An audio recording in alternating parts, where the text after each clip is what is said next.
an episode of The Spectre. I bet you didn't expect to see Dr. Phil McGraw, did you? No, you didn't.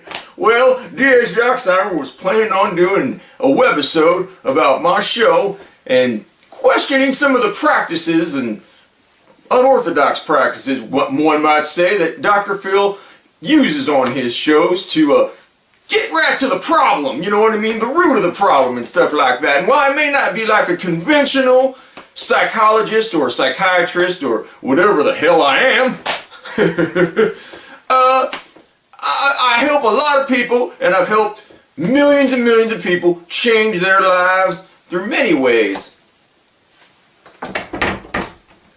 Oh, somebody's here. Oh, it's D.S. Yoxheimer! Dr. Phil, what the fuck are you doing in my show? How the hell did you get into my house? Dude, I got no qualms with you. I think you could benefit from many of my methods in which I've helped people cope through PTSD, stress, anger. A lot of the things that I can tell by watching your videos that you have been suffering and struggling with. D.S. Yoxheimer, just tell me how I can help you. How about this? How about I give you for appearing on your show and commandeering your show. I will give you a signed autograph copy of one of my here books. See there, that's me, Phil McGraw, unquestionably. Yep, let's see. Dr. D.S. Yoxheimer. Dr. Phil what is that? You mean... No, I don't want a signed copy of your book, you fucking quack!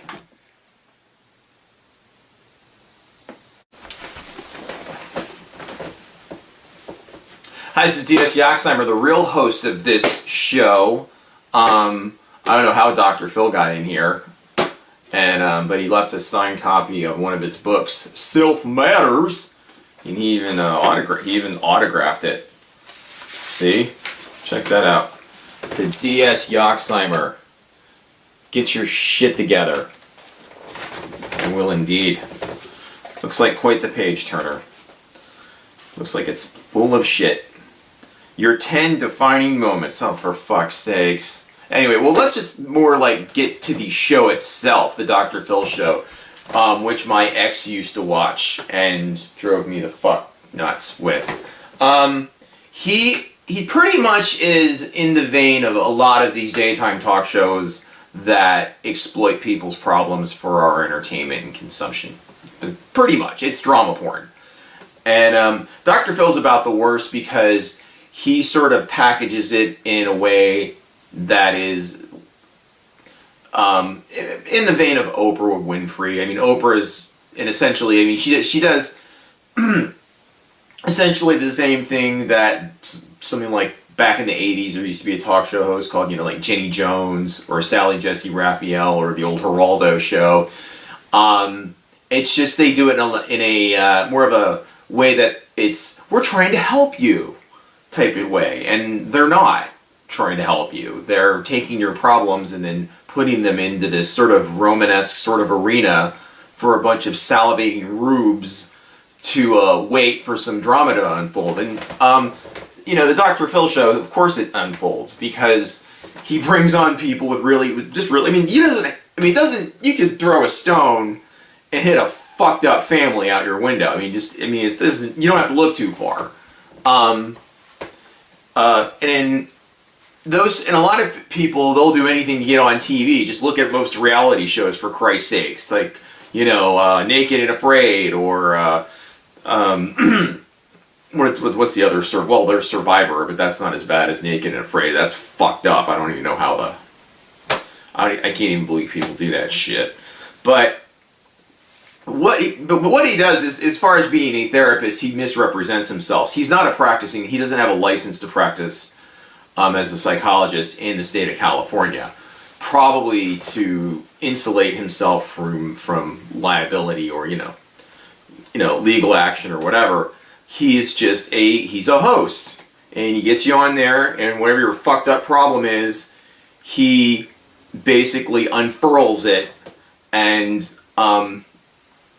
there's people, who are directing this show, making sure that drama does take place because they need ratings, for Christ's sakes. There's, the director and the producer up in the booth,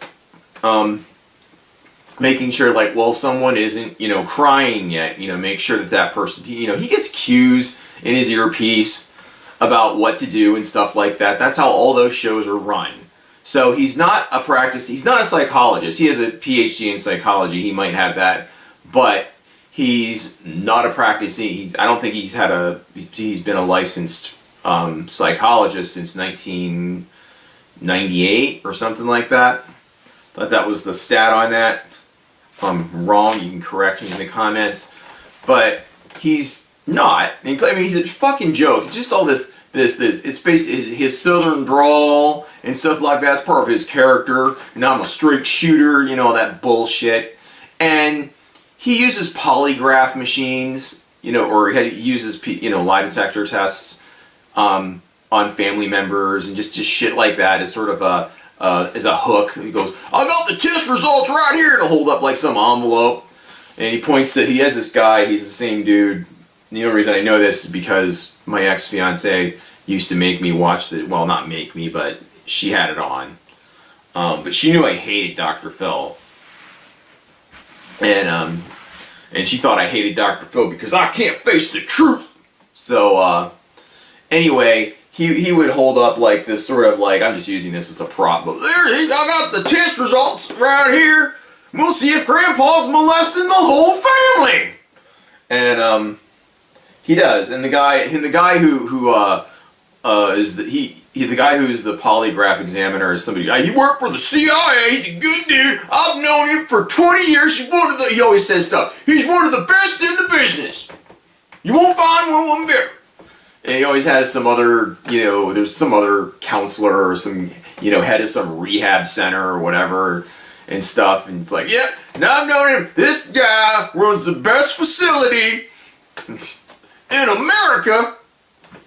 His name's Jimbo Jibbidoo, and he's just, runs some kind of rehab ranch, not the rehab center I sent my fiance to, White Deer. That place is a fucking Orange is the New Black prison. By the way, if any of the people who was working in Bethlehem and White Deer, a big fuck you to you.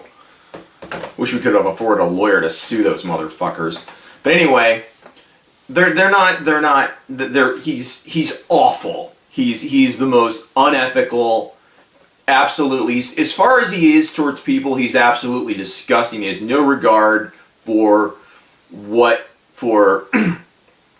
for how he practices therapy or whatever the fuck. Well, he doesn't practice therapy. It's just he has guests on a show, and he just watches he knows these people are gonna blow up and stuff, and they're gonna get into it with one another. If you know the situation beforehand, obviously, because he gets these people. They're essentially their auditions.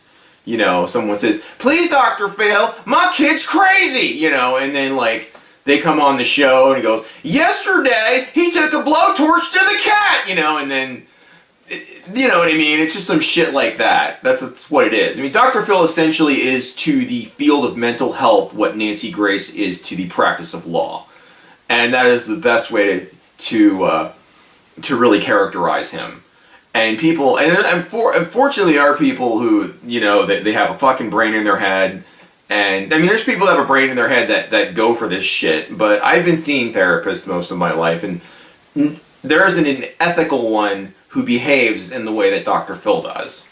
And the thing is, in this media, where there's a million talk shows and podcasts and everything like that. I mean, I've seen Dr. Phil. I like the Joe Rogan show, but I've seen Dr. Phil on Joe Rogan, and Joe Rogan's pretty cool and everything. I don't know what his